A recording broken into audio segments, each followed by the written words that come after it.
wacan oo wanaagsan daawadayaal meel kasta aad joogtaan ku soo dhawaada falanqaynta siyaasadda iyo arrimaha sirdoonka. qodobada maanta waxaa ka mid noqon doona madaxweyne Farmaajo oo gudoomiyay kulan hordhac u ah shirka amniga qaranka, Aadan Barre Ducaale oo laga xayuubiyay xilkii hogaamiyaha aqlabiyadda xisbiga Jubilee, Jawar Maxamed oo ka hadlay khilaafka u dhaxeeya dalalka Masar iyo Itoobiya, iyo sidoo kale waxaan idiin hayaa daawadayaal warbixin ku saabsan wabiga Niil ee khilaafka uu ka taagan yahay. qodobadaas iyo qodobo kale oo inoo soo socda daawadayaal ku soo dhawaada warkii oo faahfaahsan.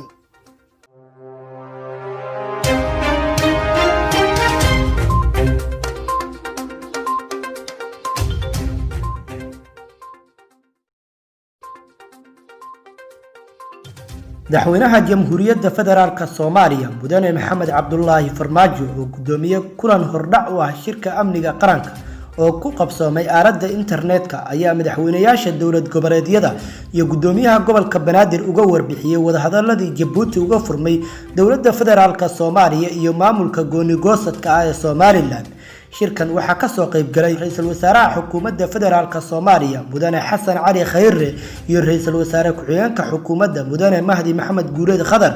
madaxweynayaasha dowlad goboleedyada iyo gudoomiyaha gobolka Banaadir. waxaana lagu heshiiyay in shirkaas rasmiga ah uu degdeg u qabsoomo iyada oo madaxweynaha jamhuuriyadda uu go'aaminayo goobta iyo waqtiga shirka. madaxweynaha ayaa soo bandhigay sida ay uga go'an tahay adkeynta wada shaqeynta dowladda federaalka iyo dowlad goboleedyada,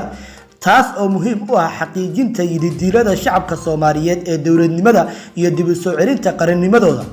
madaxweyne Maxamed Cabdullaahi Farmaajo ayaa xasuusiyay madaxda ka qayb galay kulankan muhiimadda wadajirka iyo in loo tanaasulo danta guud iyada oo la ilaalinayo dowladnimada ay shacabka Soomaaliyeed ay geliyeen maalka iyo muruqa. dhankooda madaxda ka qayb galay kulanka ayaa soo bandhigay sida ay uga go'an tahay in la sii ambaqaado qorshayaasha dowlad dhiska iyo horumarka dalka iyaga oo wadajir u soo dhaweeyay qorshaha madaxweynaha jamhuuriyadda ee ku saleysan wada tashiga is-ogolaanshaha iyo u tanaasulka danta guud.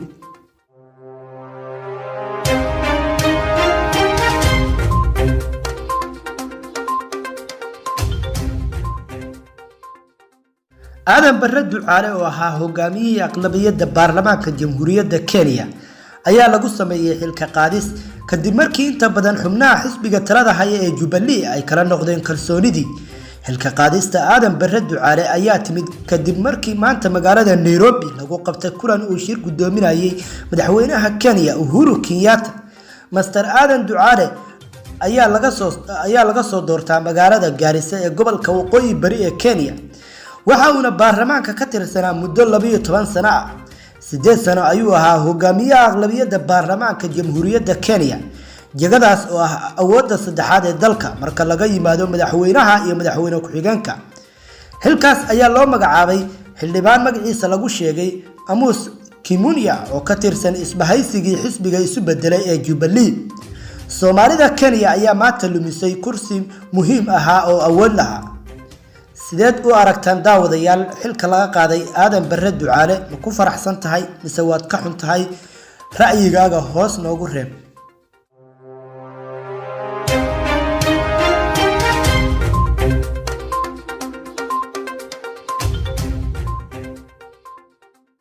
waxaa cirka isku sii shareeray khilaafka u dhaxeeya dalalka Masar iyo Itoobiya ee salka ku haya biyo xireenka weyn ee ay xukuumadda Addis Ababa ka dhisayso wabiga Blue Nile-ka.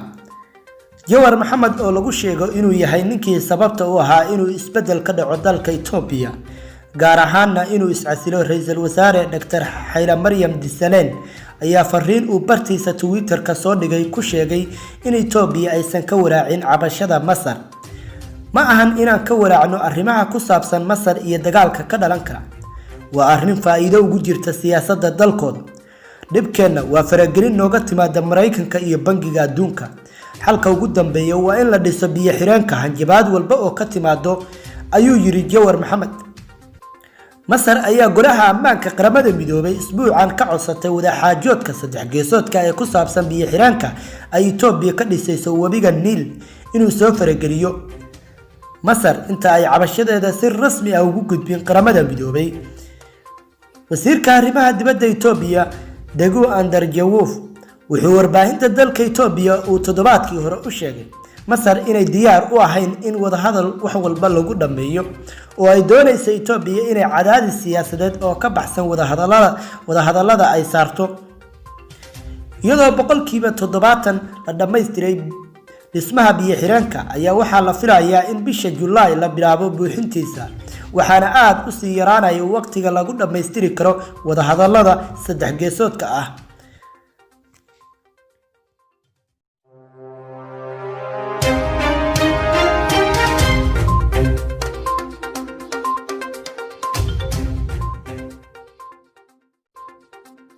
webiga Niil inta uu socdaalkiisa ku jiro waxa uu isku xiraa 11 wadan waana webiga qura ee adduunka mara wadamo intaasi leeg waxayna wadamadaasi kala yihiin Tanzania, Uganda, Rwanda, Burundi, DR Congo, Kenya, Ethiopia, South Sudan, Eritrea, Sudan iyo Masar dhererka webiga Niil wuxuu dhan yahay 6650 kiiloomitir oo u dhiganta 4130 mayl taasoo ka dhigaysa webiga ugu dheer dunida inuu yahay webiga Niil biyaha ugu badan ee webigani waxay ka soo kala burqadaan harooyinka kala ah harada Victoria oo ah harada qaaradda Afrika ugu weyn iyo harada Tana oo ah harada Itoobiya ugu weyn biyaha webiga ee ka yimaada harada Victoria waa cadaan halka biyaha kale ee ka yimaada harada Tana ay yihiin buluug kadibna waxay iskaga biiraan labada webi ee buluugga iyo cadaanka kala ah magaalada Khartoum ee caasimadda Suudaan markay isku biiraan biyaha webigu waxay si toos ah u aadaan wadanka Masar oo ah meesha loogu baahi badan yahay biyahan kadibna wuxuu webiga Niil ku gabagaboobaa badda Mediterranean inta uu webigaasi dhex socdo wadamadaasi magaalooyinka ugu waaweyn ee uu sii maro waxa kamid ah magaalada Jinna oo dhacda bariga wadanka Uganda